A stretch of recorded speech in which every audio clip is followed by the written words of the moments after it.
Welcome to Story Route Zero. This is a podcast where friends gather to talk about the good, the bad, the ugly, and the strange worlds of video games. We often don't know where we're going, but that's half the fun.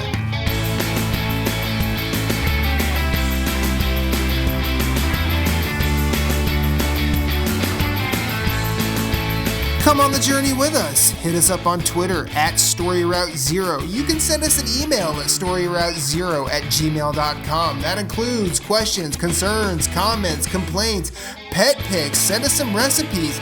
Send us some stories about your day. We're going to listen.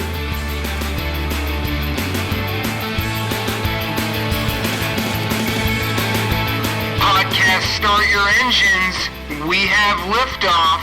Let's have a journey.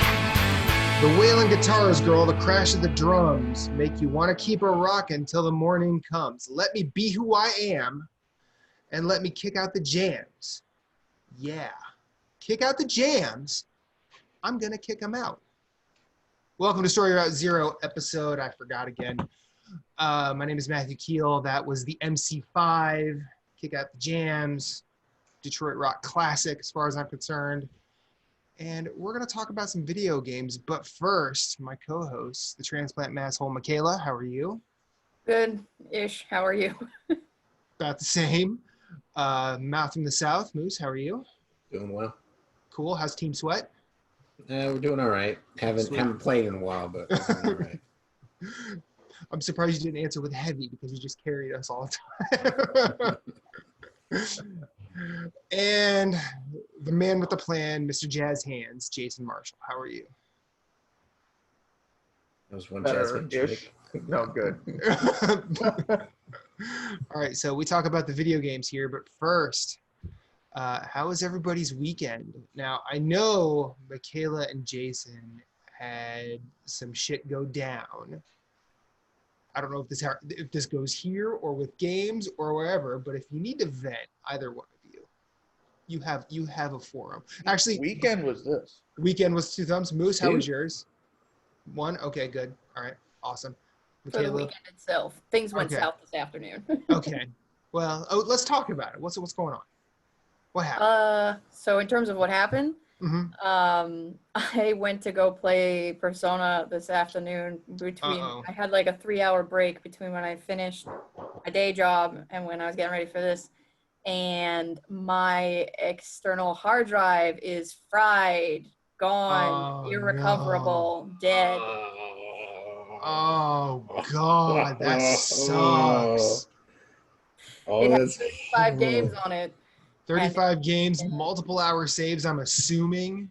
My save data should be fine. Okay. At least the ones that I care about, like Persona 5, the save data should be, barring some strange, horrible event, should be on the system storage. So, I won't lose my save file, but I need to replace my external hard drive, and my system storage is full, so I'm not moving Persona around to play it until I get a new one. I'm just going to install it on the new one.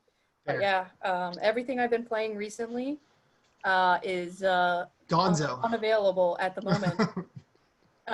So yeah, that's a good $80 hole in my pocket now this afternoon. Yeah. And it's almost 3 years to the day of when I bought that Seagate one I've got right now. And Seagate's a good company. It's Sony licensed products, but I am gonna go from a 1 terabyte to a 2 terabyte.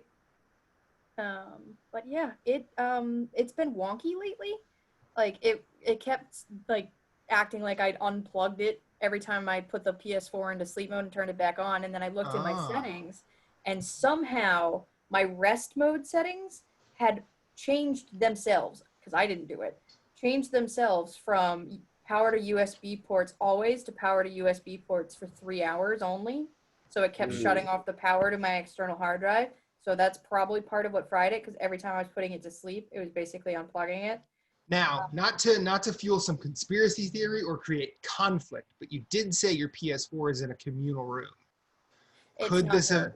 Okay, I'm just asking. I'm just asking. Is there a possibility that an accident could have happened? No, I asked her about it. Hey, later, goddamn Persona 5. It's out of here. Yeah, no. I need more played this Zelda on the game. big screen. Yeah. I mean, because if that's even a possibility, I think there's an E word that should be thrown into play here. No, it's not. Okay, good. It's she hasn't even used the PS4 besides Netflix since like July, so no. Okay. But and then what I think absolutely did it in this weekend, because I had fixed the 3 hours to go back to always on power for the USB ports. There was the 7.55 system update, and that was the last straw. It just like it again internally unplugged my external hard drive, and that was the last straw. It cannot be repaired now. It's gone. It's dead. Sucks. I'm sorry. It has been. There was shot. another system update this weekend? Yeah. Yeah. You know what it did? Stability. Oh, great.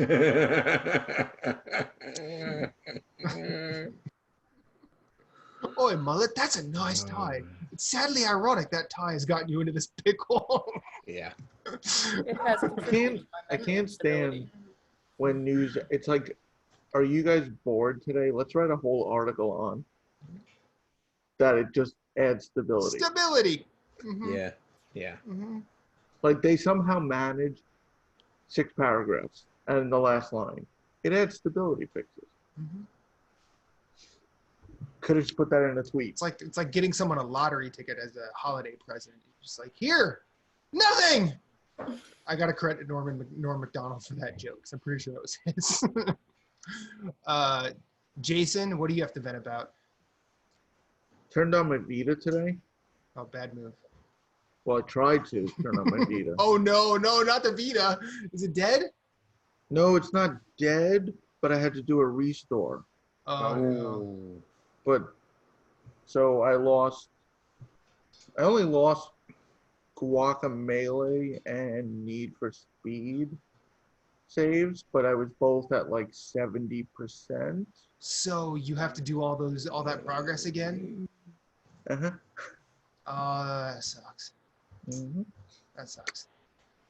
I'm sitting here thinking this. Maybe I should manually back up all my saves to the cloud tonight. The Vita is notoriously terrible with, unless you manually back up, like it's just like even I never even understood like you delete the game and it automatically deletes the save.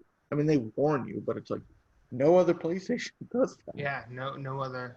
Why I can't don't you think leave I don't think the saves on it? PS3 did that. No, it didn't, because it was a separate Yeah. subfolder, if you remember. Yeah. That was, but not as bad as. Not as bad I mean, as this, no. To be fair, I hadn't turned on the Vita in like a month, so it's not like I was like. But then as I'm restoring, I'm like, what was on there? Oh, fuck. Well, it's funny. Like I've been streaming Spelunky, and and my Vita is actually like right on the table in front of where I play PS4. I'm like, I should just sync that save. I'm already here. I'm playing, and I still haven't done it. So chances are my Vita's gonna die, and my Spelunky save will go with it. Doesn't matter. You'll be playing Spelunky 2. So Not before. Not what 3 weeks now. Is that, Yeah, 2. 2.5. 2. Because it's what? Wait a I minute. thought it was the 14th. Is it the 14th? Okay, I was thinking about September 23rd. That's the DLC for Goose Game. I Yes. swore it was the 14th. I will, No, I It's will either fact the check. 14th or the 15th. No, you guys are probably right because I'm stuck on playing Goose Game. co-op with my wife. So, yeah. You stream that, and I'll stream with Aria playing Goose Game. I would love to stream Goose Game co-op with my wife, but if I tried that, as the Stone Temple Pilot song goes, I would be half the man I used to be. And I'm already not much, value to anybody. So I'd rather just maintain all of it rather than partial of it. Love you, honey. Other than the Vita, though, I did watch Bill and Ted Face the Music 4 times. 15th. And I upset Matt with that. And I did that on purpose. Fair. I mean, I'm not upset. I'm not upset. I'm disappointed. So how was Bill and Ted Face the Music? Eh. I mean, you saw it 4 times. I enjoyed it. It's nothing. I don't. I'm not gonna say it's. Oh my god, it's the greatest movie this year, and I'm like. This is his statement about how he enjoyed it, and he watched it 4 No, times.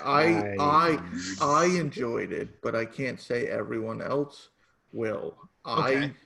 Like I appreciate some of that. Like I can watch a stupid video, like a clip online, like that John Wolf spook clip. I must have Yeah. watched that 3,000 times. Like Jess finds it Or- irritating. Like she's almost gonna kill me. Like Or the but I still Spider-Man watch one that it. I sent. Yeah. The Spider-Man one I sent. It's like that to me. I enjoy it. I don't Right. expect everyone else to. Yeah. Like I was leaving work Saturday night and Joe Dirt was on TV.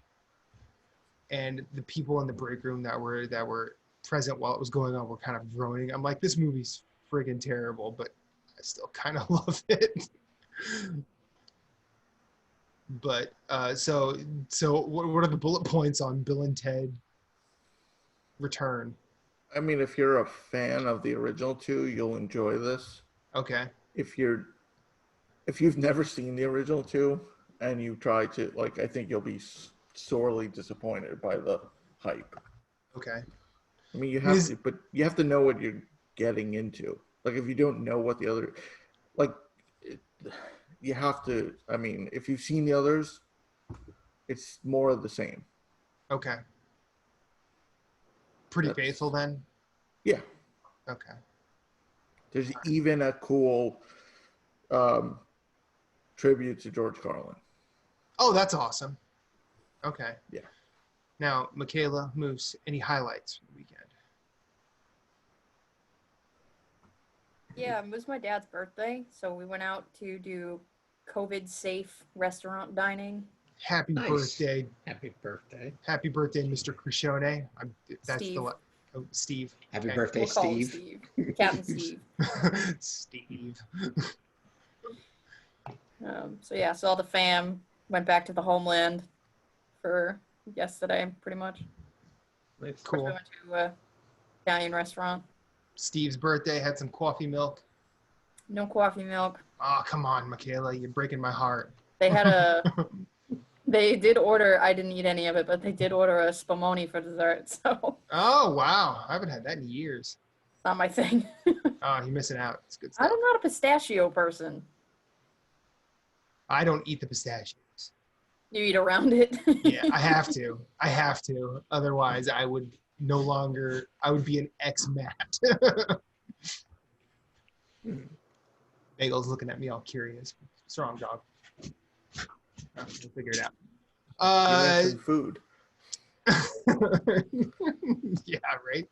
He's already had enough. Have it, your boy. I got rid of our old queen size mattress today, Oh, nice. and that means my office is empty, and I can move around in it. So now I have to start cleaning it. Yeah. And eventually, I'll start streaming out of there. Oh, that'll be nice. Yeah, I'll miss the record shelf behind me because in what it'll look like up there, it'll just be messy. It'll just be like messy nerd. Well, you see, your grandmother's got some good organizational tips, Moose. I mean, I'm surprised your basement looks that nice. Right. But with me, it's basically a microcosm of my brain, and no one wants to see that. Lots of Dark Souls and video game stuff. But so that's a thing, and then we had some other conversations. The most serious one was we are now officially like eligible to be chosen by parents for adopting kids. Nice. So Congrats. there's that. Real nervous, but you know, we're nervous but excited and scared. At least I'm scared. Reba's really not. She says she is. I don't believe her. We could have planned that, like I said, oh, it's fine, and then have two of them run past and start screaming at them. No, you'll be good.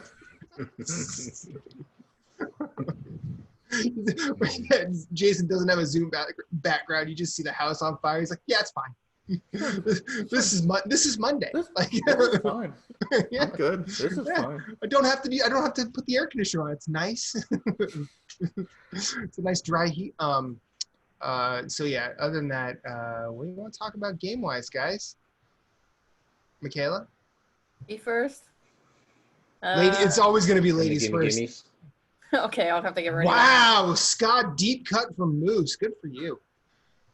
Continue, Michaela. Well, I played 3 games, but one of them obviously not so much with Persona 5. Sad. Did you? Cheers to playing 3 games. Cheers to Persona 5. I was like, shit. I'm like, Moose doesn't know which side of this he has to be on. Like, Yeah, there you go. You got it. You got it. I just want to be supportive, and I don't know how to do it. Exactly. Yeah. I'll try it out here. So did you get any Persona in or no? One day. So I One played day? one day in the middle of last week. So last Monday when I talked about it, I was in the middle of the 4th palace. I have since finished the 4th palace. I was hoping to start the 5th palace today, but no such luck. Right.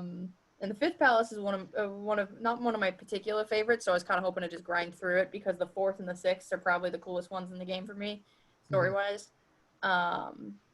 And then I played a good amount of Game Club game, probably Cool. halfway through that at this point. Obviously, without the PS4, I'll be focusing even more on that right now for the next couple days. And I played, actually, over the weekend, a lot of Slay the Spire. That's a good game. It is a good game. I pick at it like once or twice a week for the past few weeks. This weekend, it was the first time I sat down and played it like multiple hours in a row. And when I was close to like 10 hours into the game, I finally got to the end of Act 3, and I was fighting that boss, like the final boss before you can beat a standard run.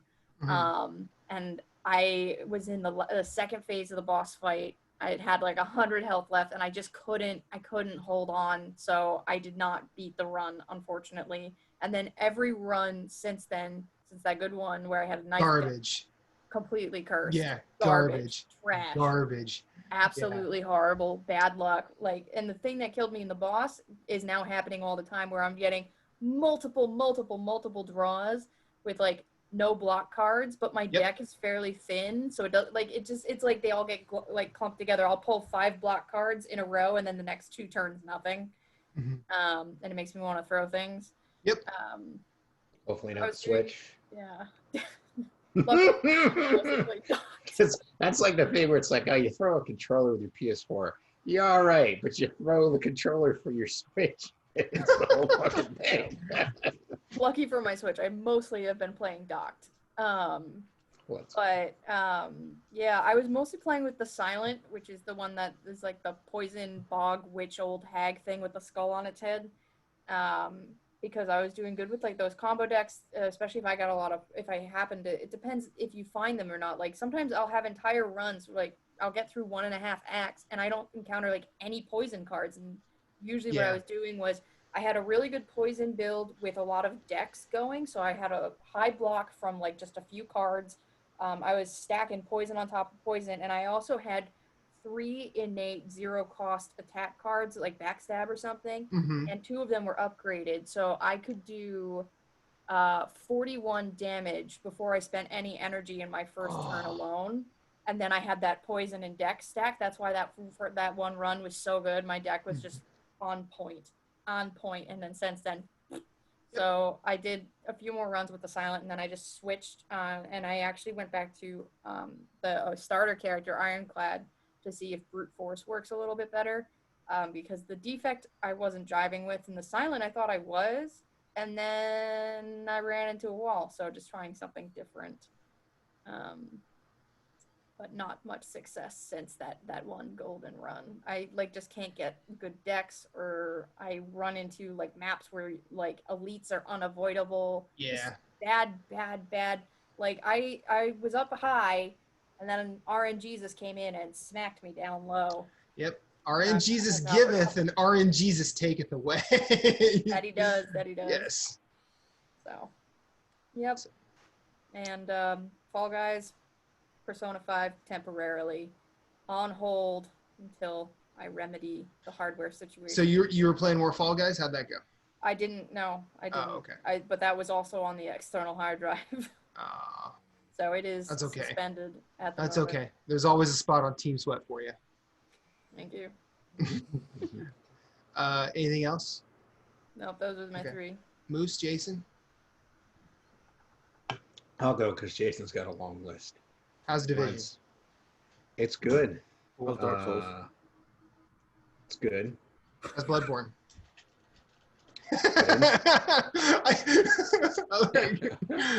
I like how I can see behind your expression. You're like, don't get frustrated. Don't get frustrated. I'm not getting frustrated. I I'm just know. like, now it's like, yeah, and yeah.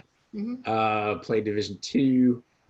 Think I had the season finished last time we did the show, but the last manhunt went up like the next day, so I finished that. Cool. That's all done. We only have like 2 weeks, I think, before the next season drops, so that'll be nice. 2 weeks from tomorrow. But anyways, having fun with that. Found out you can add I wasn't really doing it just because, never tried them, but you can add directives to your missions, which make them harder. Mhm. It puts there's a skill cooldown one where if you use a skill, your other skill goes on cooldown. And so if you're not using it, so you got to juggle what you want to be using. There's one where you have no armor repair kits, which are basically your heals, and you only pick them up when you gain special weapon ammo.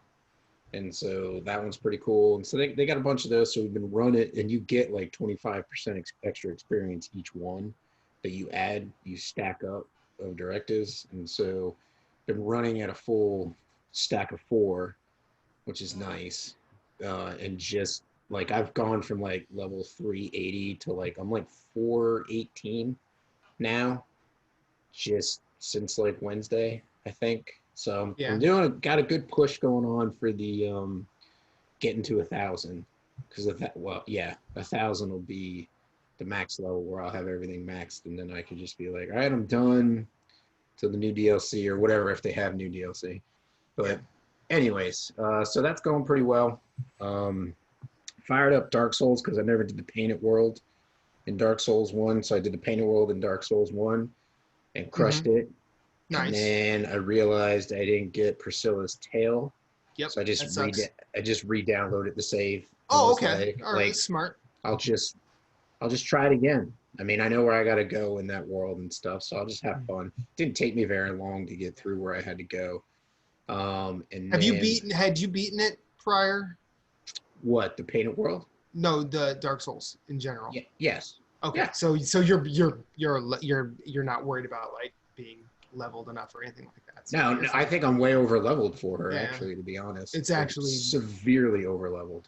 Yeah, if you've beaten it, you're definitely over leveled for it. So it's not even a question of is the fight I like that Priscilla fight though. It's fun. Yeah, she's invisible, which is nice, fun, entertaining. But She pops in and out. And then Follow the footprints. It's fine. Dark Souls 3 PvP, which has been fun again, and then Bloodborne. TB, our buddy TB, is making a level 125 character for PvP, and then I found a character that's 124, and is at the exact same spot he is as he's trying to build his character, and I was like, let's go, let's co-op. And so we co-opted for a while, and it's good fun. I miss Bloodborne, but not enough to fire up a new run. You know what I'm saying? I miss it, but I'm not gonna be sitting there going, let's start from scratch again. No, I'm not that. Nobody's talking to you, Marshall. But anyways, Murphy's Law states that anything that can happen will happen. So was that, and then obviously I want to see if our game club game, and then last week I picked up both. I had $15 on my Switch, and both of them were on sale for $6. I picked up Enter the Gungeon on Switch. I already had it on PS4. Love it. And then I bought Exit the Gungeon which is a lot of fun. It is. I could see how that game could be a mobile game because that game debuted on Apple Arcade. Isn't it essentially reverse downwell? Yeah, you're going up. Yeah, you're going Yeah. up. So basically, you've done whatever you need to do and enter the dungeon, and so now you're on an elevator, just consistently, just like constantly going up, and then Killed the like, past. and then like someone from the dungeon like blesses your weapon, and it changes like every 30 seconds, which is cool. So you're not going to rooms to find weapons. Mm-hmm. So you'll get like these kick-ass weapons, and then there's like if there's a weapon you don't like, it'll be gone in like however long it takes. It might be a minute. I don't know. I can't remember what exactly the timer was, but it's a lot of fun. You've got your dodging, and all that. Basically takes the top down of Enter the Gungeon and puts it on a side scroller, so you can like roll through enemy bullets. You can roll down levels because you have like 2 tiers. I think it's 2 tiers to the elevator that you're on going up, and so it's pretty cool. It's pretty fun. I'm enjoying it. I highly recommend checking it out, especially if you like Enter the Gungeon. So Enter the Gungeon is really goddamn good. Anything else? No. Wait, did I play Mortal Shell before last? Yeah, I did. No, I've been meaning to go back to Mortal Shell, but just have not. So that's it. Right. Jason? Well, after last week, challenge accepted. You said your Neon Abyss review. So I was like, I didn't write one. So I decided to write one. Yeah. So I wrote one. Yeah. And it came out. Now I owe Michaela Remnant from the Ashes because I bet her that you wouldn't do it. No, I'm kidding. She's like, wait, what happened? Can't install it anyways. And I jumped back. Not with that attitude, you can't. Yeah. There you go, Moose. Tomorrow's mail call is a hard drive and Remnant. If you didn't know, we're enablers. I've noticed. I didn't win that giveaway, by the way. Oh, bunch of savages in this town. Anyway. So I did jump back into Neon Abyss. It's so good. It's really I was telling Matt I had a run where the more coins I had, the more damage I would do. And then he sent me a screenshot, and I was like, what? 700 something coins. I was annihilating everything. And then didn't realize that the boss I needed, there's a trick to activate him, and I didn't realize that. And I just cleared, and I was done. I'm like, oh, man. Damn it. Now, if you don't get to the boss the way you're supposed to, and I don't know if you want to spoil it here or not, but what happens? Do you just wake back up at the bar? Yeah, so you beat that manager, the normal manager. You're right, on. but nobody like says, hey, this is why you didn't do it. Nope. So I did another run, and I unlocked the. So for those who don't know, there's a manager at the end of every run of levels. Mm-hmm. The 4th and 5th managers are hidden in a sense. You have to unlock them through gameplay mechanics. I unlocked the item, but I didn't make it to there's a portal apparently at the final level, and I didn't make it that far then. Oh. So you have to kind of find them through your gameplay choices to get to them. So it's kind of have to plan for it. Roguelikes, why? Oh well. Anyway, I've been playing a lot of Beat Saber because I work from home and I'm not very active. So I decided to get some activity. Okay. And I could tell how out of shape I am because I played all week, and then yesterday I was walking around my in-laws. I'm like, a fucking tennis elbow. Like, what the hell is wrong? It's like, what is this pain? What the hell? So yeah, that was fun. Cool. I tried the Dis Room demo. This was announced at Devolver Digital's show a couple months back. Yeah. Yeah. This yeah. game is insane. Isn't it essentially like almost a Windjammers type situation? Yeah, if the frisbees were saw blades and you had to avoid them. You're playing dodgeball with a bunch of spinning saw blades in a small room and basically seeing how long you could survive. And it's not just one size saw blades. There's giant ones, there's little ones, there's ones that split into four, which split into other four. I feel like Iago from the Lion King, or was it Zazu from the Lion Zazu. King, should be saying this. Big one, small one, some as big as your head. So that's gonna be a fun. I can't wait till that comes out. It's Yeah, Iago's a Latin. I'm sorry. yeah, Iago's a lot. Zazu's who is. I think Zazu was where you were going with that. Yes, I was. Played I got to play 30XX, the alpha demo. This is the sequel to 20XX, the roguelike Mega Man. Mhm. I don't know if any of you have seen it. Doesn't that Or- have something to do with 1980X as well, or no? No, that's Okay. it. Oh, you're thinking 198X. Yeah. Yeah, no, this is a roguelike Mega Man. It's a platformer. You're basically a robot who beat the boss, get their power. You die, you go back, and you could spend credit, whatever, make the runs. So this is the sequel, which is coming out. The website actually says it's coming out who knows when. Sure. So at least they're honest. Yeah. Take your time, polish it. Yeah. Me and Matt finished. Technically, we finished the Remnant DLC, but Yes. the trophy's bugged. Yes. Done. This is annoying. Because we got to where we had to make a deal with Sebun or whatever, however you say it, Sebun, however you say his name. And we did it. No trophy. So we have to do a whole new. we probably just have to reload it, don't we? Yeah, I think maybe. Hopefully we just have to play the DLC again because And then it just pops. yeah. I mean, don't get me wrong. I like Remnant from the Ashes a lot, but I hope this doesn't turn into that coin.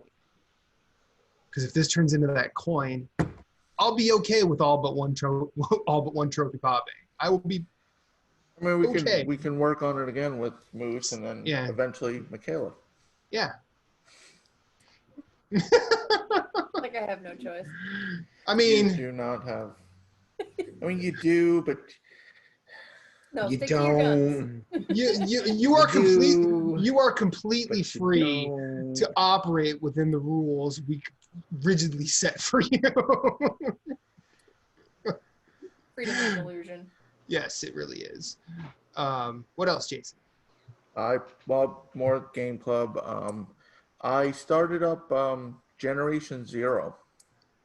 Oh, you got that? You picked Yeah, that up? I decided to get it. Okay. It's interesting.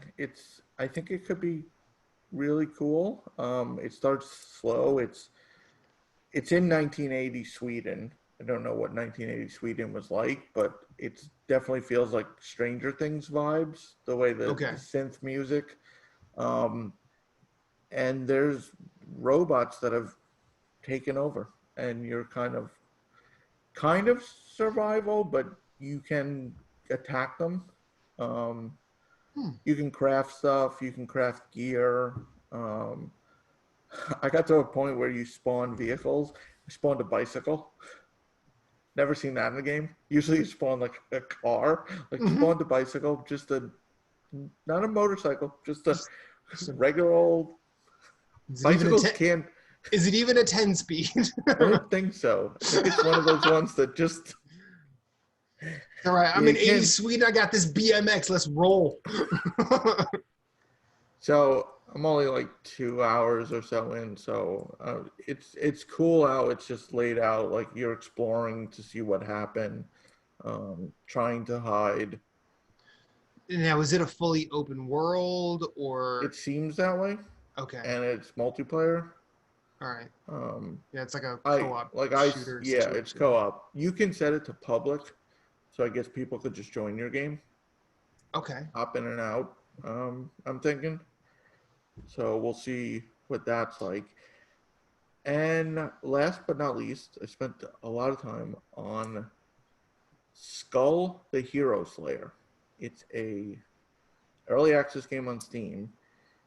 It's think Rogue Legacy, but you're one character, and your trade-off is you can replace your skull with other skulls that grant powers for limited time. So think Not like Headlander. yeah, but it's not. It's think more like I played Headlander for like 10 minutes, so I really can't. If maybe I'm like Kid woefully Chameleon, inaccurate. Sega Genesis, Okay. or even Super Mario 3, the different outfits. The Tanuki Almost. suits. Yeah. Okay. It's a platform. It's a roguelite ish. You die, you go back. You keep these gems which can upgrade different categories, but as you go, you pick up the different power ups, Mhm. what have you, and it's interesting. It's in early access, so hopefully it comes to consoles eventually. Okay. But And been having fun with that. That's Skull the Hero Slayer? SKUL, the Hero Slayer. Oh. And they Okay. actually did a crossover with Dead Cells.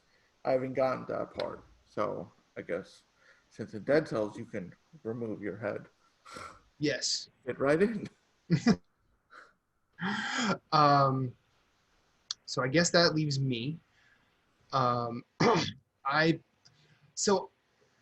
played a few things. I played more Mortal Shell, but I still don't feel like I'm in a place where I can talk about that.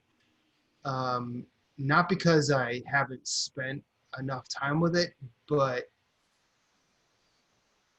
it's more obtuse than even I understand. I think there are some cool things about it. I do like the combat. I know I streamed it for a bit, and Moose was definitely present while I was beating my head against the boss. But I do like the combat. I do like the stamina and weapon trade-offs. I did figure out how to parry in it, but I'm still going to hold off on really going deep on it just until I figured it out a little bit more. I streamed Spelunky for a brief time this week, got a victory and called it good. I only beat Olmec, I didn't beat Hell, but a win's a win. But what I'm going to talk about today is Captain Tsubasa and the rise of the new champions. Now, I may have mentioned this before on the show, like briefly, that I was super excited for it because it is an arcadey soccer game in an anime style. And in my anticipation, I did some research on it. Captain Tsubasa is an anime IP that has been around for 40 years, if not more, across several series. And I don't think any of them have made it west to make any real, impact. I know there was a series in either 2017 or 2018 that got mixed reviews. But all the characters that are present here are present in the series, to my understanding. I could definitely be wrong there, but the thing is, this is like on its face, playing the soccer looks something out of like NBA Jam. Not quite big head mode or he's on fire, but when you tackle someone, they go flying. You could do like trick moves to get around people. It's actually a pretty sleek soccer game, and its controls do mimic FIFA in a lot of really good ways. So it's not a it's not like super blood hockey or when we were still on Nose Gone Rogue, it's not Bush League hockey where it's bad hockey with an okay interesting story. This is actually somewhere along the lines of like Fire Emblem or Persona. The characters are well written and they are delightful and I love them. Even the supposed villains. This is centers around middle school age youth academy prospects in Japan that are looking to make an impact on the national stage for soccer. So they have to compete against each other, and it becomes like, you know, I know of the four of us, I'm pretty sure Michaela probably got the furthest sports wise, because didn't you play softball in college? I did. So I'll bet you when you were in the era where you were attacked by a goose, you probably knew some of the better players in your area just from being on multiple teams, possibly with them or possibly against them. So you probably developed a rapport. This is very much that vibe. There are when you get to so the first you can just play versus where you just pick a team and play the computer, or you could play, I think there's even online multiplayer where you could play as 4 people. I know you can definitely play locally, but there's a story mode where you have 2 options. You can take the team that is led by Captain Tsubasa, and you talk to all these characters. There's no real dialogue options in that one, but if you create a custom hero, it turns into a visual novel, you know, Persona-esque dialogue options, forging bonds, you know, leveling up bonds with players both on your team and off, because eventually you'll all be called up to the Japanese squad, depending on whether or not you make it. But this game, like it was one of those things that I saw and I was excited for it, and I thought like I would probably be into it for, you know, I would be into it for the story campaign and bounce. But the soccer is really good. It's challenging enough to where I'm not just walking through the competition. And also, like, if you don't win the games, you have to redo them. So I've had to redo several matches. It's really fun. The dialogue is great. And as I said to you guys earlier, there's a scene where a guy goes, okay, I need to polish these balls to a sparkle and then finish up. I mean, it's kind of, that's been the only one of those that I've seen. But some of the stories here are really great. And I think that a while back, I saw an anime shirt retailer advertising shirts of all the teams in the game, and I'm pretty sure I kind of want to buy a jersey for Furano MS, which means middle school, because their team is they are the ones that stole my heart. Even though I was on Tsubasa's team, and like Ryo Ishizaki is definitely just a ball of earnest, you know, excitement and emotion and just happy to be playing soccer. This team, Furano, has like no real classified stars. They've gotten to where they are by working together and trying their best. It's almost like a fucking Mighty Ducks story, and I love it. I love it so much. So when I made my own character, I picked that team to be on. And this game is, as much as I was excited for it, I'm still surprised by how much it has put its hooks into me. It's really fun. And I am in love with these anime soccer boys. And the aid in the main story where you are Tsubasa, when you have to get by Furano. And when you get by Furano, the aid that is with that team you learn that after Ferrano is done with this tournament, she is moving to America with her father. And what she does on the last match is she makes all of the teammates headbands with their numbers on it. Like, she's like, I want you guys I'm really pulling for you guys. So here's a gift. And then in the captain, Hiraku Miyazama, I think that's how you say his name. I apologize if I'm butchering it, but she writes, I love you on it to him. It's so adorable. It just thinking about it just brings a warm feeling here in this year of our Lord 2020. Like, this is a wonderful experience, and I cannot champion it enough. If you are halfway interested in a decent arcadey sports game with a good story and that takes time to get through, try it. Moose, you might remember in 2017 or 2018 when I really went deep on Fire Pro Wrestling.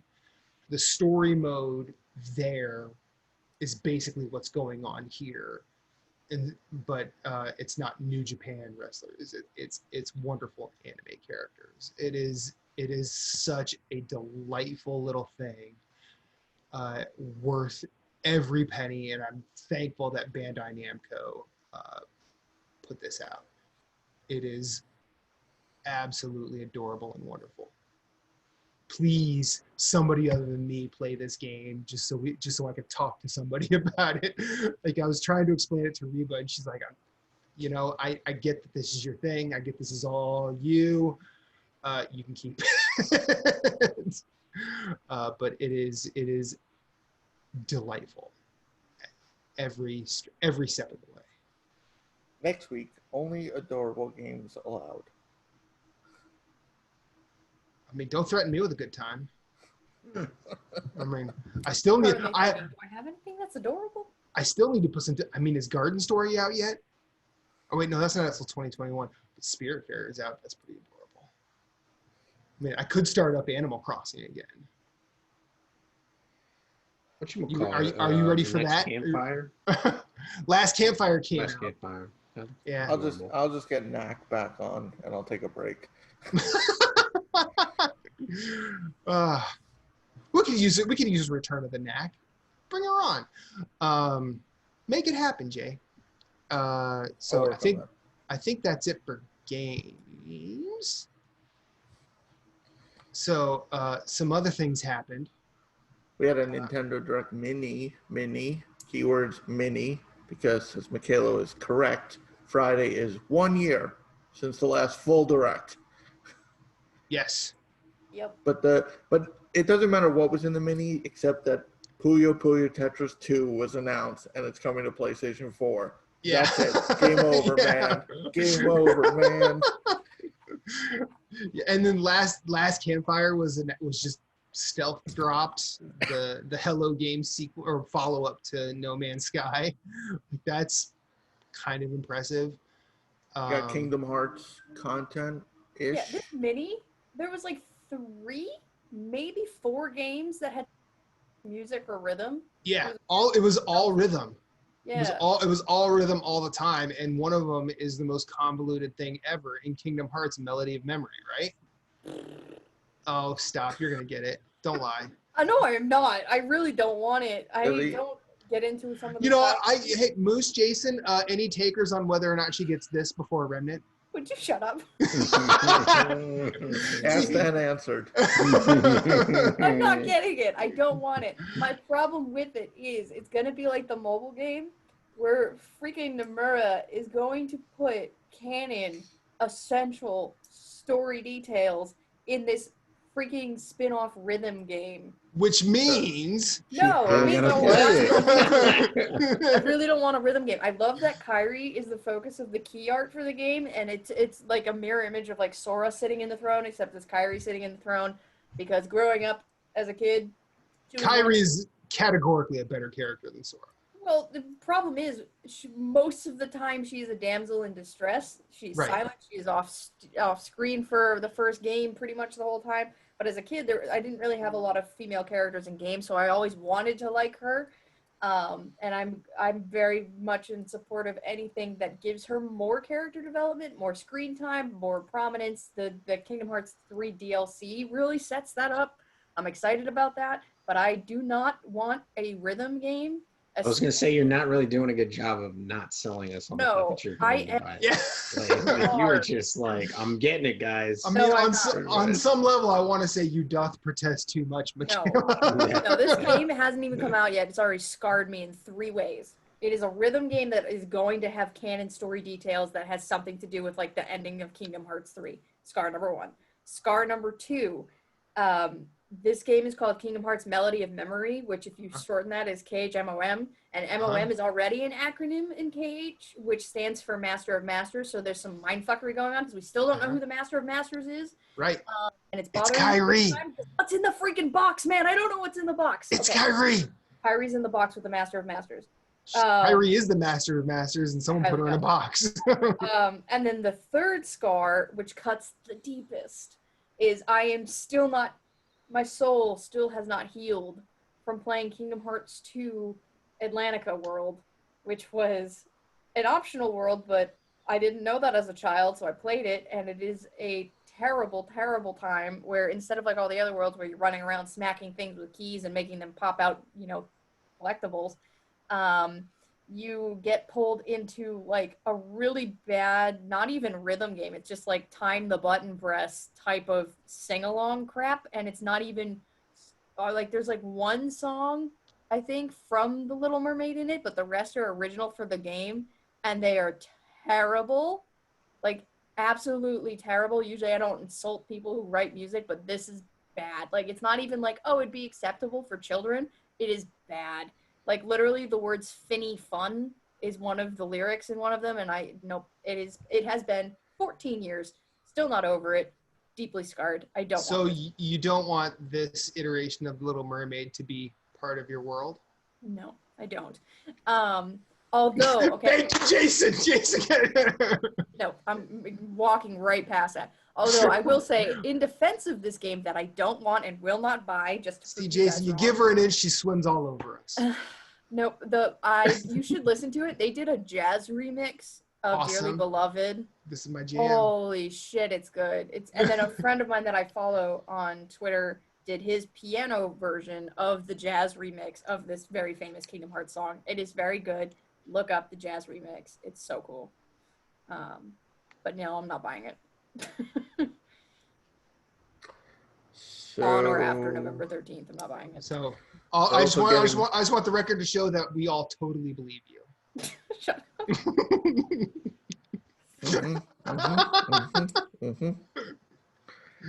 So we also got Fuser, which is another music game. Yep.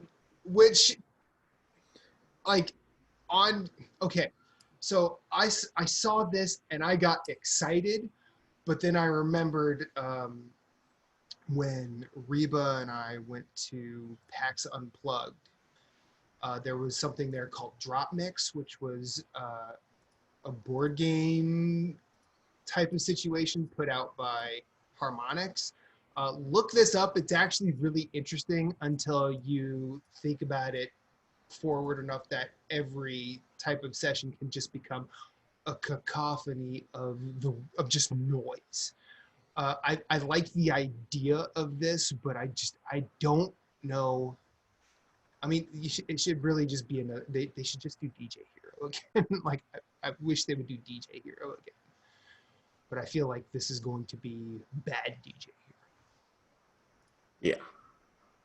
Yeah. There was the boxing game. Oh, this is Creed, right? Yeah. Creed It was a Champions, yeah. Was it a Creed VR game? No, that was not for Nintendo. What am I thinking? But yeah, it's a Creed game. There was 2 Taiko no Tatsujin RPGs. Taiko Drum Masters. Yeah, That's what they another rhythm game. More rhythm games. There was that tank game, which is not a rhythm game. Nope. Which is World of Tanks, like a miniature version of that. Yeah. Blitz. Yeah. Yeah. Cool. The only thing interesting that was interesting to me was Final Fantasy Legend Collection. The 3 of them are coming to the Switch. Now, Which is kinda cool. do any of us have experience with these? Because I'd never heard of it. I played the very first one. No, they're not Final Fantasy games per se, because there's actually multiple things that are spin-offs of Final Fantasy, like Collection of Saga being one of them. Obviously, the Mana series is like that as well. There's a lot of old stuff that used to be called Final Fantasy, but is not. Yeah, this is. Wait, was Secret of Mana called Final Fantasy at some point? No, the game before it was. What was before Secret of Mana? I don't remember, something Final Fantasy. Really? Okay. Yeah, really. Fantasy Adventures. Hold on. The Google's party people. Let's Well, get the game out. We've got Collection of Mana here. Final Fantasy Adventure. Yeah, Final Fantasy Second- Adventure. yeah. You can't see that with Second- the light behind me here. I'm probably Alright. butchering it. Second Densetsu 2 was Secret of Mana. So the first Yeah. one was. The first Yeah. one is Final Fantasy Adventure, and then Secret of Mana. That was on the Game Boy, I believe, wasn't it? Yeah. And then Trials. Digging deep for that one, Matt. I mean, I played Secret of Mana back in the day, and I loved it, and I didn't really know anything about. I think this might predate me touching a Final Fantasy game, because I'm pretty sure when I was getting the deepest into JRPGs, I think I've still had multiple generations of systems that I could use, and I think I played Tales of Phantasia before I played anything else, other than like Dragon Warrior on the NES. So yeah, my JRPG knowledge is lacking. That's what I'm here for. Yes, that, and you come up with Souls Light. Souls Light. We're making that a thing. I told Jason we're doing an article this fall on it. Okay, great. We should, you know what we should do? We should do a podcast, and we'll call it the Story Route Zero interpretation of the Souls Light. And it'll combat Waypoint's Brooklyn interpretation, and then we'll just start an internet war. I sent her the Rick and Morty gif. You son of a bitch, count me in. Nice. I think that was it for the Nintendo Direct, but then we had that little show called Gamescom. I didn't watch any of this. Really? I didn't. It was 2 hours long. It was 2 hours too long. Yeah. It was 2 hours long. Reba and I were busy yesterday, and I wanted to play anime soccer today, so I didn't watch it. This was the equivalent of the work conference call that could have been an email. Yep. Okay. All right. Yes, it was. We can An email run you don't down. open either. Yeah. You just read the subject line and you're like, okay. You leave it unread in your inbox. I'll get to it later in the week. So we did get to see Ratchet and Clank more gameplay. Is it more gameplay, or was it the same gameplay? I think it was an extended look at that gameplay, maybe. So it's a little more. I don't know. It had the full audio. That was the main difference. It looks so cool. It does. It really does. That game looks so cool. I wish they'd shown not the same footage that they showed in June. That would be nice, especially since they publicized that as one of the main draws for Opening Night Live. But I mean, it's a great looking game. We got to look at Dragon Age 4. Sort of. They repeated. It's like super ultra preview, right? They stated at least 12 times. This is only an early preview. Obviously, which means they can't even show a trailer. Yeah. So. Which means come January, all the gamers gonna be like, "Where's that Dragon Age at?" The only cool January, part, they're probably doing it right now. Where's our Dragon Age? Probably. And I'm not even a Dragon Age fan. The only cool part was they had in this sizzle reel, they had the voice actors talking about the new game, like what it was like to revisit those roles and like talk about. But Here's. I mean, I just don't know what that does for the gaming audience. I really don't. I think they just got whatever they could get for this show. Whoever they sure. could grab. and it's Jeff Keighley. So Dragon Age was the first game to ever win Game of the Year at his show, Game Awards. So he's got a relationship with that team. Just that just firing them into the realm of credibility. Yeah. We saw a really cool looking trailer, not gameplay, for Unknown 9. That was my Awakening. favorite part. Yeah, that was my favorite reveal. Obviously, the terrible joke is it's unknown what the hell that was. If it's the 9th game in this, or no, it looks. I don't know what it is. It looks cool, maybe. So based on we can go a couple of ways. Were there 8 other unknowns? Like how there were 18 other COVIDs, or the main character is this girl who, I guess this is what the Awakening referred. She looks like she's being bullied in the scene, and all of a sudden she unleashes this power where she can like pass through these people and they can't hit her, and then she runs away. I don't know. It was very stylish, but is it like a Heroes vibe? It was a cinematic, a little bit cinematic trailer. And she's awakening to these powers. She's a little girl. She's probably 9 years old. Let's be honest. There we go. I'm figuring this out. Although when I was writing up the newsletter that's going to go out tonight for the site, I did look at it. It is part of, so Unknown 9 is a video game, but it is also a podcast, a novel, and a comic book series. Oh God, that's a lot of investment. Yeah. And what is this coming to? Next gen consoles and PC. Okay, so it's. This is early. This was cinematic. It's a non-platform exclusive Quantum Break. I feel like that's probably I'm not like saying that's what the game is but I'm feeling like that's an analog here. So they're probably going to be pulling from several pools of lore for the game. Lego Star Wars: The Skywalker Saga was delayed, and it's coming. Didn't this already happen? No, it was delayed. It's coming out in the spring for PS4 and 5. I feel like there was a Skywalker. Was there a Skywalker Saga before, or were there just there was multiple? This is literally every game, every Star Wars. This is all mine. It was announced at EA's E3 last year. Yeah, something like that. It's every Lego Star Wars game ever, all in one. Cool. I mean, I'm not gonna. The Lego games are always. They're good games. I'm not here, but they showed Dirt 5. Cool. Which the big thing is, you buy it on PS4, it is free on PS5. Awesome.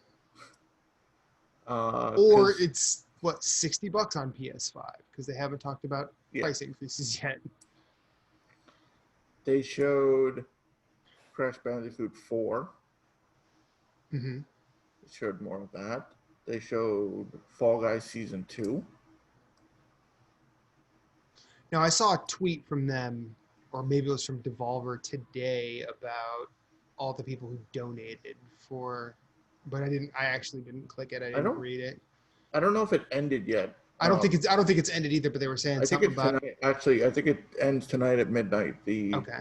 Well, when you listen to this Monday night, but they were saying something like, "Come on, Ninja, top this. These designs suck." I still think they should put a bid. Yeah, he did. He made like a $100,000 bid, something like that. He was one of the first real big ones. Yeah. But I still like the one. I still think the one that had the T-shirt that said "Ask me about my butthole" is probably the best one. I feel like they should just put that in. And for me, did you see the series of tweets where someone goes, "Wait, if that's a face mask, that means it comes off," and they just responded yes, and then like a day later he goes, "I seriously regret that tweet now," because people were showing pictures of like the mask off and like the alien crawling out and like all this shit. Yeah. I listened to the No Clip podcast that interviewed couple of people, and apparently the social media for Fall Guys is just one guy like just being who he wants to be. Yeah, And it Oliver. like I feel like there are two really good representations of social media accounts that out there that I can immediately think of, and one is Fall Guys Twitter, and the other one is Kit Fox Games, who are doing Paparazzi and Boyfriend Dungeon, both of which have not come out, but in the past they've done Moon Hunters. Victoria Tran, who runs the Kit Fox Games one, is just masterful at dealing with TikTok and Twitter in the name of her game publisher and developer. It's great. And I think a lot of games are now seeing how powerful Twitter can be, and they're jumping on the Fall Guys. Like, they've been tweeting at Fall Guys, which is kind of cool, seeing them interact with like Cyberpunk, and then The Witcher comes in and it's like, move over. Yeah. We got to see Mafia Definitive Edition. If you're a Mafia fan, it does look cool. This does look polished, this version. Call of Duty Black Ops Cold War. Fuck Ronald Reagan. What else? In high Doom def. Eternals. Yeah. Doom Eternals DLC. What is the name of this? The Ancient Gods Part 1. Okay. Now, you're the Doom guy here. What are your thoughts? I think it looks cool, but it's a little worrying that there's a scene with two Marauders who are the toughest enemies in the game, and you have to face two of them at some point.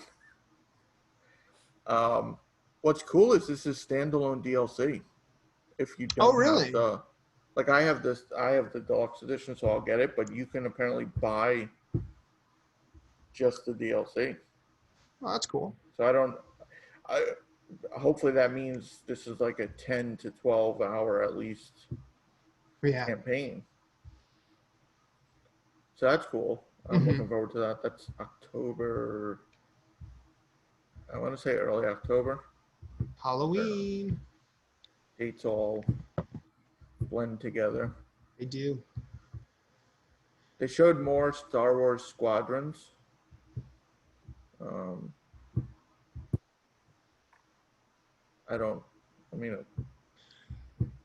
That game does a lot for me. As someone who played a lot of the X-Wing and TIE Fighter games in the 90s, I'm worried that it won't really translate to consoles very well.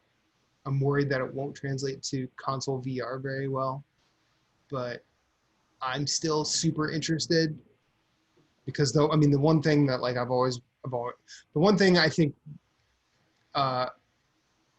is pretty universal, regardless of anything. It's really good to get in the cockpit of any sort of flying machine and just be in that space and do that thing. I mean, Eve Valkyrie, for all of its problems, was really fun in VR. Doing the flying in VR in No Man's Sky is really good, even to the point where you do ship combat. Is it as good as it could be? Nah. It could definitely be better, and I'm hoping this is better. Yeah, Ace Combat is really good in VR. Okay. So hopefully this will be. I mean, Gran Turismo was. So I think just not just flying, but just vehicle based in VR, if done well, could be really cool. Like even when I tried the Iron Man demo, you're flying, like you're in the suit, like you're just the fact that you're flying. Like I think if it's done well in VR, it could be really cool. Okay. Imagine a Burnout VR game. Yeah, there'd be a lot of. That'd be great. I'd probably vomit, but that would be so good. I'd still do it. It'd be worth it. I would totally stream that. I'd be like, probably gonna vomit today, guys. So watch your own risk. Too. Did you vomit at 100 miles an hour or 140 miles an hour? Oh, you only vomit at 100? Get good. I lasted 10 seconds longer than you. That's what she said. Yep. Checking all the boxes. We got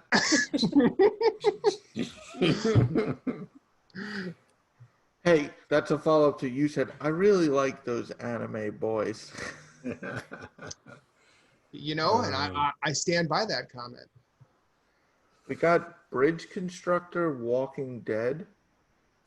Yeah, construct bridges to help people get away from the Walking Dead, maybe? For those who don't know, Bridge Constructor is a game that's currently out. Yeah, it's a Portal game though. It's a Portal-like game. Yeah, it's a yeah. Portal game. Yeah. Is it now? It's only out for PC. Like I don't even think it's like I think it predates Valve's Index. I think. I know it was. I think Valve put it out when Oculus was the only real game in town. I don't think it came to PSVR. No, you talking about the Bridge game? No. Yeah. It's not on PSVR. Yeah. I think Bridge Constructor, though, the base game is on PlayStation 4. Okay. There's no VR version, though. Oh, okay. All right. And we saw more of that Spellbreak Battle Royale game. That's out in like 3 days, isn't it? Yeah. Yep. It's maybe. September, yeah. I think so. Yeah, it's September in a couple hours. Yeah, it is. Jesus Christ. We're getting a new Sam and Max game. Blast from the Fine. past there. Fine.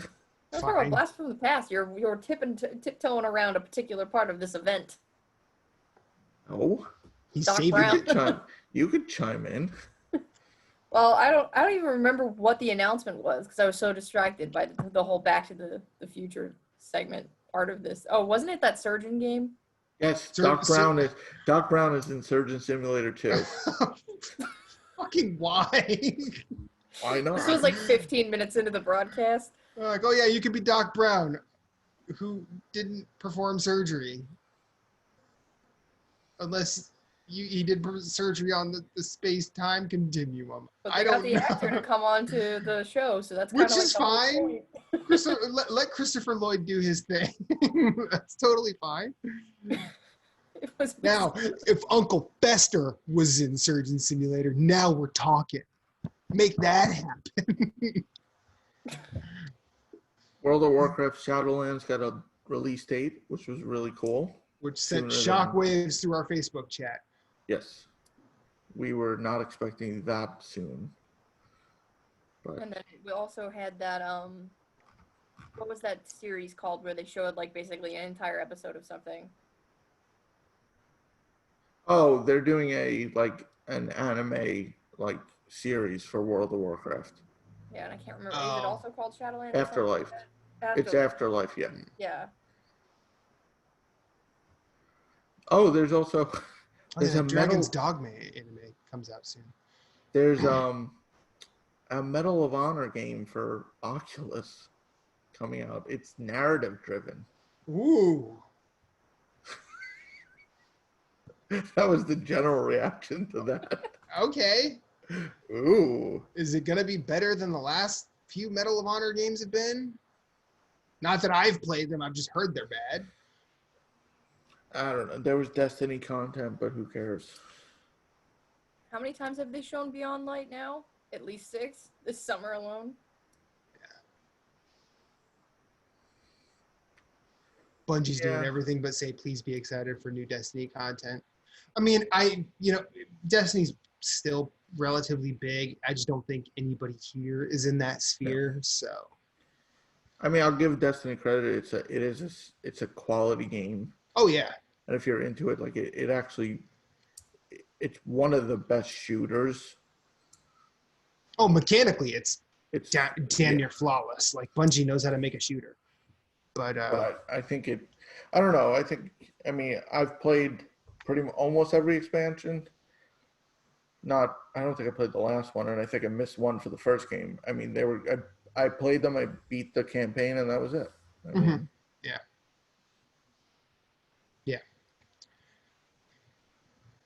Anything else? There's probably other stuff, but it was a lot. It was a blur. It was a lot. It was Little a lot. Nightmares 2. What? Little Nightmares 2. Oh yeah, Little Didn't Nightmares that get a 2 release PS. date? I thought it said spring, and it's PS4 and 5. I don't know what Little Nightmares is. Oh, it's actually a pretty good. It's this. You've probably seen it.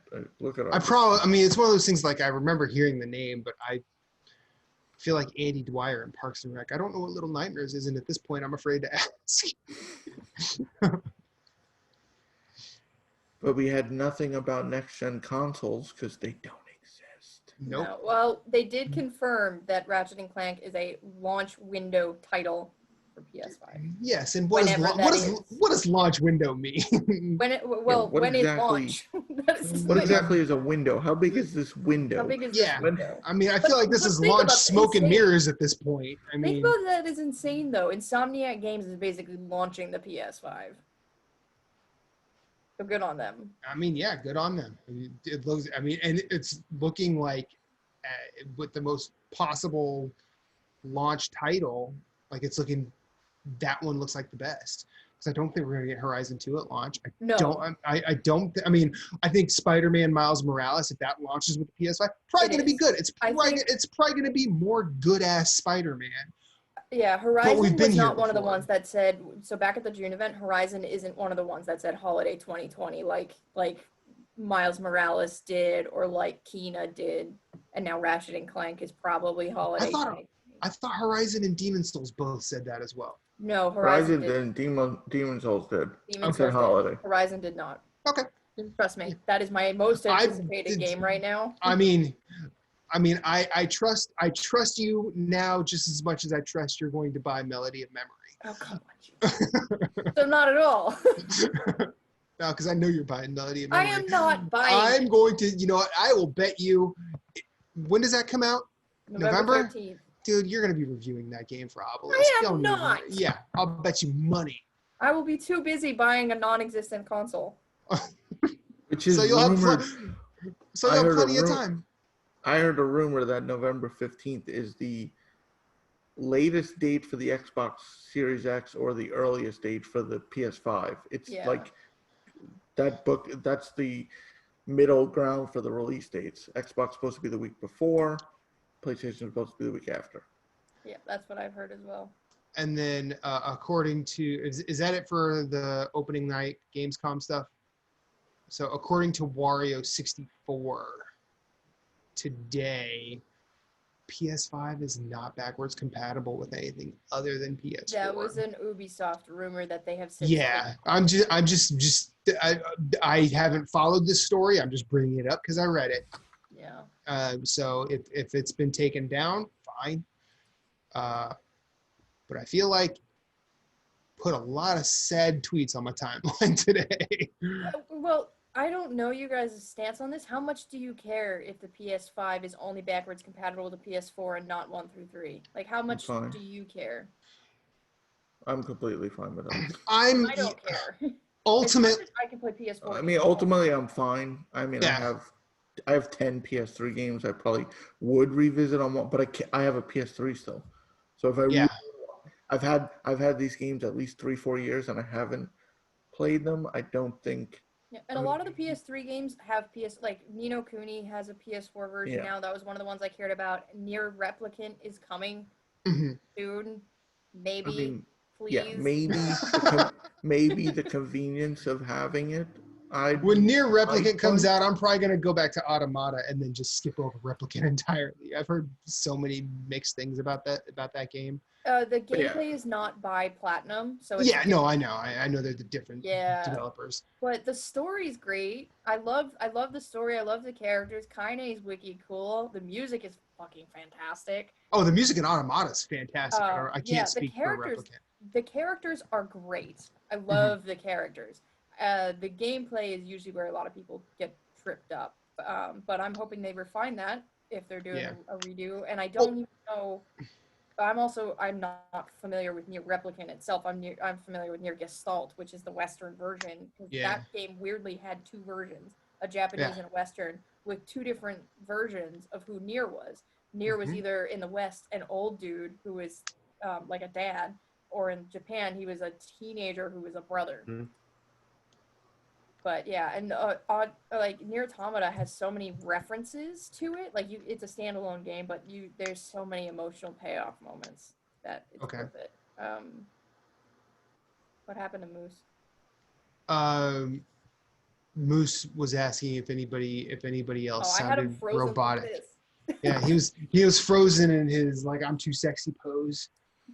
Just look at me in my division yeah. shades. Ultimately, I don't care. I mean, I am kind of in the same boat. PS4 is important to me just because Yes, PS4 absolutely. I'll be playing PS4 games up to that point, so I'd like even if I dropped what I was playing to play Ratchet and Clank site, when I'm done with that, I'd like to continue whatever else, and I don't want to have to go back to the PS4. Right. But as far as PS3 games, I don't really care. I have some PS3 games physical that I would still like to play that I never got to. But other than that, I don't think I'm gonna. I mean, Demon Souls is getting remade, so I won't have a reason to play my PS3 copy of it. But like, I would love to play games like Pixel Junk Eden again. I would love to play Shatter again. I would love to play Deadly Premonition in a way that I could get a platinum trophy. I would love to do some games that just never came to the PS4. I am not going to beat a fucking drum about it because ultimately I have to live with the decision that I traded in my PS3 to get my PS4. Yeah, and I mean, And I have my PS3. Yeah, and I mean, I could easily go get another one, but who's going to do that? I have my PS3 and it's plugged in. It's not like it's in a box, and I still Right. haven't made the effort to. I have PS1 games that play on it, and like I said. Oh, you have an OG PS3. Wow. But I've said if I didn't have a backlog, maybe I'd be like, I need backwards compatibility. Right. But I'm never getting through my backlog. No, like yeah, the backlog is fucking Beauty and the Beast, tales old as time at this point. But and the PS1 games I own are all RPGs. So it's not like, oh, I'll just play this for like a week. I'm not just gonna play. I'm just a quick little jaunt through I can't even think of a PS1 RPG. That's how. Yeah, I'm just gonna play I'll play Chrono Trigger this weekend, Chrono Cross the next weekend, Xenogears the weekend after. Just zip right through it. Yeah. Well, I think you can. Can't you play Chrono PS1? Trigger, Can't you play PS1 classics on your PS4? Is that a thing? Depends on the game. Like you can play FF7 on a PS4, but I don't think you can play Chrono Trigger on a PS4. Okay, I'm 100% asking. I don't know. No, well, you can't play I own it physically. You can't play those. No. But I mean, if some of them through PS Now or. Yeah. Which I feel like PS Now is going to tie into your PS Plus subscription. Yeah, I think they're gonna change their model to be more competitive with Game Pass. I think they're going to do something along those lines. So personally, I do not care about backwards compatibility beyond PS4. I really want the PS4 games, most of the library, to be backwards compatible as soon as possible. They don't all have to be optimized for the PS5. That should be the later gen games that are going to be kind of cross-gen. Yeah. So like I would like to see an update for Ghost or anything like this year that released. And their first party games like God of War and stuff like that should be optimized for the PS5. That would be sick. But I don't care beyond that. It's very much a marketing thing. It's very much a social media thing where it's like Xbox can do it, so Sony sucks because they can't type of thing. Yeah, it's a stupid fucking console wars bullshit. And Sony shot themselves in the foot with the PS3 generation because that architecture was so convoluted that backwards compatibility with that console is going to be difficult and expensive. So I'd rather have a less expensive console that can't play PS3 games. Is my stance. I want to play my PS1 games where I have to change the disc again. I want to stop after a boss fight. Please insert disc 2. Why did I start a podcast with a fucking hipster? Why? No, I don't. Says the man sitting in front of a wall of vinyl. And like I can make the argument like, oh, it's all Xbox fans making the backwards compatibility because they have no first party titles to play. Right, So they have to exactly. play the old stuff. It's No, it's but just like, yeah, it's I get it if you enjoy playing the old games, maybe it's an issue, but they're not gonna make those PS1 games look better on a PS5. right. Yeah, No. I mean, and I think that's. I feel like when you talk about backwards compatibility, I think there's someone there is the case out there of a consumer that thinks, oh, well, my console is backwards compatibility this far, so all those games are going to look way better now than they did then. And I'm not saying that that's a common occurrence, but I'll bet you it's an occurrence. You know what I mean? I mean, if anything, the only improvements a lot of times are load times. Yeah, and I mean, we've all been the stupidest person in the room. All of us have, and I'm not speaking about the four of us here. I'm speaking about everybody. We've all been the dumbest person in the room that has asked the stupid question, and Moose is left. Oh no, he's back. But like, it's not backwards compatibility is not the end all be all of this next generation. No, I don't know what is, but I know that everyone on both sides of this line are gonna sit there and go, "Oh, I have this. I got XCloud. I've got nah." Yeah. I mean, have any of you tried PS Now? Yeah. Yeah. PS4 Like- backwards compatibility is make or break. If they don't have that, that's a problem. Yeah, I think because of PS the Now, Xbox competition. PS Now games, some of them still look bad Yeah. just because it's streaming. Yeah. Well, doesn't some matter. of them you can download. I don't know if they're gonna expand Some you that. can. Yeah, I think Would what is they it? expand that? PS2 games could be downloaded and PS4, but PS3 have to be streamed, or is it? Mhm. I think that's something Again, that's it's because of that exactly it. architecture. It all comes to PS3 being they made a huge mistake in the way they designed that console and then forced people to design games for that console. Yeah. But ultimately, like, I think ultimately that if they're going to try and optimize any of that for a system, they're going to have to make the consumers pay. And I think they don't want to do that at this point. Right. I really think they don't want to. I mean, I get convenience, but if backwards compatibility is so important to you, you probably already own a PS2, a PS3, and you have those games. Like, I Exactly. get the convenience of having just the PS5 and no other PlayStation consoles, so you play everything on one, but it's not like you're jumping into PS5 from nothing and be like, oh, I want to play these old games, because you're like, you look at them, you're like, do I really want to? No. And then, of course, they have the digital-only version, which clearly is not touting backwards compatibility because you can't stick a disc in it. Not with that attitude.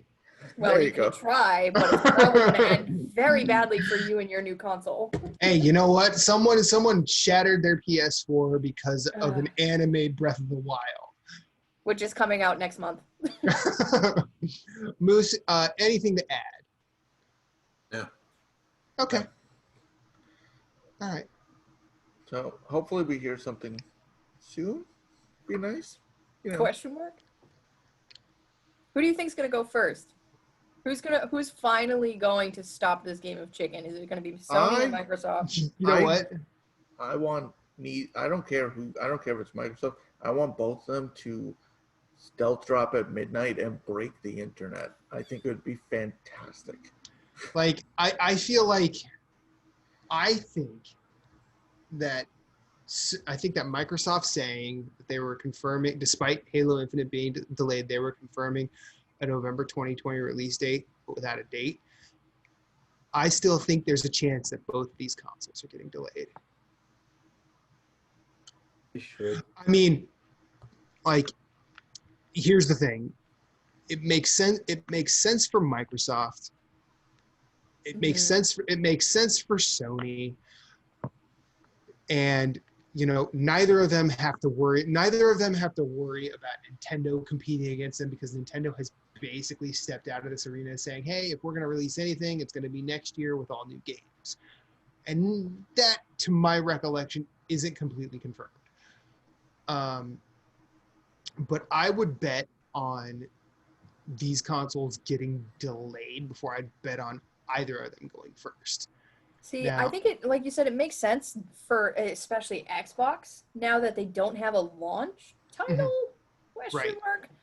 But Sony could use that to their advantage. Yep. So it might make sense in that sense. And also, I showed you guys, I put it in the chat, teasing hardcore with those pre-registrations for pre-orders. yeah. They're making moves. They're doing something. Yeah, but see, I think that's very much akin to Microsoft doing, well, we're still bringing this console out. Because I feel like if we got to do this, we want to make sure we got people who are going to buy this thing. To me, that's one step further than a soundbite in an article or something. You're like, oh, we're still targeting November. This is click this link to be one of the first to hear about pre-orders. Yeah. And you'll. Now, did anybody Richard? Because I did as well, but I didn't get a solid confirmation as to whether or not I'm. Okay, so it's just like you fill it out, you hit submit, and it just takes you back. So I filled it out like 4 times. Well, see, did you do it on mobile? No, I did it I did it once on mobile, 3 times on my Mac. See, that's interesting because when I did it on web browser, it said thank you for your submission. So. Yeah, I had to do it on my PC because my mobile, it wouldn't load past a certain... Yeah, I had that problem too, so I came in here and did it on my iMac here because I didn't have my laptop from work home. I'll be curious my guess to is see... you're going to get a PlayStation message. Yeah, I'll be curious to see how many of us even get that, if any. If any of us get selected based on our activity or whatever. It doesn't necessarily... I don't think it necessarily also has to be like a PSN message. it could be an email because that is tied to your email account. Yeah, so they can just search that. They have those records, and I'm gonna be honest, if you want to contact me, by using the email attached to my PSN name, I have no problem with that, Sony, because I'm using your service, so it's okay. So I have a feeling it's going to be more of an email. I'm using your service attached to that email on the regular. Right. I almost want the PlayStation message versus the email because a lot of times the weekly email, I don't need to see. Yeah, it gets buried because it's like there we go. You played 100 more hours this week than last week. Yeah, I don't need to know that. You're just like, all right, I get it. I don't sleep, Sony. All right. You turn into that Aziz Ansari gift from Parks and Rec. I regret everything. No, I mean we'll see. I mean, I would say it doesn't matter because there's no pre-order, so it's not like people are like, oh no, I pre-ordered. But the fact that they keep saying holiday, but now that they switched to launch window, could mean. And you know what? Even if it's delayed, there are some big titles still. I mean, it depends on your perspective, but there's still. I mean, obviously, this week alone is Avengers, Watch Dogs next month, Cyberpunk and Assassin's Creed in November, Crash in October. I mean, there's still a few big titles for the rest of the year. Ghost gets that DLC at the end of the month. I mean, did we have a release date? I thought it was just fall. Yeah, they just said fall. They haven't said release date yet. No, it was just fall. Just fall. I mean, there's still big things, but I don't know. I mean, rip the Band-Aid off. I mean, I signed up for the pre-order. I don't know if I'm getting it at launch. I still don't know. Mainly because of other things I'm thinking about doing. Mainly adding to the hookers and blow. No, I had to stop that because I'm trying to adopt a child. He's just gonna drop the hookers part. Yeah, I'll need the blow for the energy. But like I honestly think that they could stand to delay. Delay it to January and launch with Hitman 3, both consoles, no exclusives. And then even throw a bundle in that includes PSVR. The only problem There you with that, go. though, delaying, the only There's big no is- problem. There's no problem with adding Hitman 3 to your launch lineup. No, that well, He wasn't saying January is that. launch window if these things launch in November. That is launch window. But the only problem with delaying, obviously, is missing the holiday sales numbers, and clearly the pandemic is still ongoing. So Q1 2021 is not going to be any better for people financially. Oh So yeah, no, I'm not. Yeah, Yeah. I was speaking more out of my ass than. Yeah, no, but I was much. talking more towards your serious comments about they should both delay. Oh yeah, they should. And if they're both going to delay, I would say it would have to be more than a couple months. Oh, it would have to be. It would have to be next holiday. I'd say I- a year. I don't think they could afford to hold off a year though if they're already in pre-production because they're already putting money into making these things this year. True. It's all Yeah, supposedly complicated they and already it's above made my pay 100. grade. Mhm. They already made 825,000 Series X's. Yep. So them sitting They're just around sitting for somewhere. yeah. Gotta find that warehouse. Could I make mean- a joke about them continuing to sit somewhere. Mm, Ah. I do need The a Peter new mini Griffin fridge thing. though. You do need a mini fridge. I feel like that would be a more substantial purchase than a PS5 or an Xbox, whatever it's called. Same shape as an Xbox. Xbox Basically. X. Yeah. Thank you, Michaela. You're Thank welcome. you so much. Anything else? I know some things happened with the Apple Epic kerfuffle, but I don't remember what. I think a court somewhere came out against Apple saying, "Hey, these devs didn't do anything. Maybe you shouldn't be so mean to them." Yeah, it's basically just PUBG Fortnite. on the main page or something, which is made on Unreal Engine Yeah. and Yeah. owned by not owned but like funded by Tencent, which owns like 40% of Epic. They own like 30% of the games industry at this point. Yeah, they're not just So. China based anymore. But Yeah. unrelated to Apple Epic, one thing I did want to mention before we go is Okay. I don't know if you guys are familiar with Yuden Chronicles 100 Heroes Kickstarter that was going on. It is the spiritual successor for Suikoden. Yes. That I know. I didn't know about that. Oh yeah, you It need to shattered. look this up. It looks awesome. It is the fourth biggest video game Kickstarter and the first biggest Japanese-based Kickstarter. Yeah, thank God it's fourth because last week it was fifth base and it was behind Mighty Number 9. And I'm like, you gotta fucking pass that shit. Yeah, I backed it. So I pushed it over the edge personally, I think. Yeah, good job. You're What's welcome. this called? Yuden Chronicles, like EIYUDEN Chronicles, He's and it's just from the saying people. letters now. Yeah, I know. And it looks- U-Y-A-E-I-O-U They're B-I-N-G-O. They're trying to do this in two-ish years. The gameplay looks really cool. It almost is Octopath Traveler vibes with the 2.5D aesthetics. They smashed every single reach goal they had. It looks really, really cool. Just wanted to put that out there. It's one of the biggest video game Kickstarters of all time, wrapped up last week, and the game looks awesome. And I got myself a physical backers copy coming. I got a few Kickstarters. So in I there. can't even find this on Kickstarter. I'll send. Oh, we'll send- it wrapped. I don't know if that changes things. No, you can say no because I just typed in 100 heroes, and I got 100 heroes. Yeah. I got 15 successful Kickstarters, none of which are that. Here, I just put it in the chat.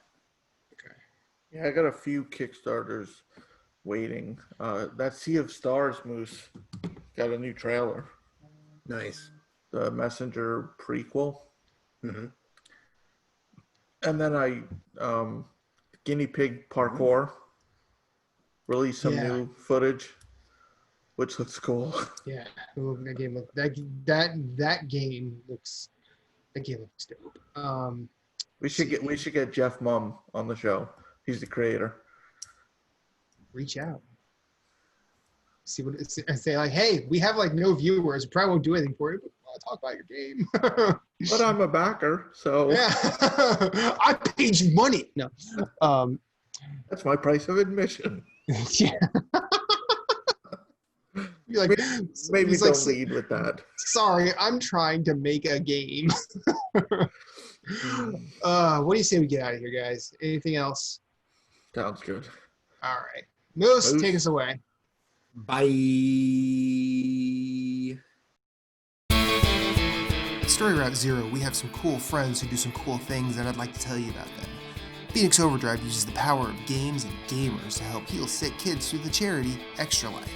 Phoenix Overdrive fundraises for Children's Miracle Network hospitals all year, every year, and the fund culminates in a 24-hour gaming marathon. Find out more about their events and projects online via Facebook at facebook.com/Phoenix Overdrive or on Twitter and Instagram at PHX_Overdrive. You can also join the Facebook group of Pawn Stars at facebook.com/groups/PO Nation in order to share and discuss all the latest in nerd culture. They've also got a podcast, Nerd Overdrive, which you can see weekly at youtube.com/Phoenix Overdrive. You can also catch it on Facebook Live or twitch.tv/PHX_Overdrive. That podcast is also published on Apple Podcasts, Google Play, and Stitcher. You want merch? They got merch. Merch can be ordered from tinyurl.com/PHXOD merch, a portion of which goes to their fundraising efforts. Join the nation and be a hero to sick kids, as El Capitan Rey Osorio, Lee the Maestro, and Becky, the lovely queen of the guild, always say, #Rise Above.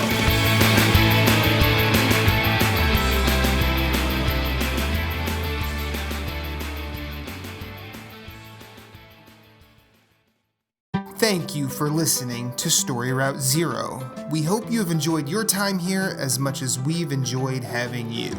Once again, questions, concerns, complaints, pictures of pets, or favorite recipes can be sent to storyroute0@gmail.com. You can yell at us on Twitter at StoryRoute0. Rate us and review us on iTunes, YouTube, or wherever you may have found us, as it helps with discoverability.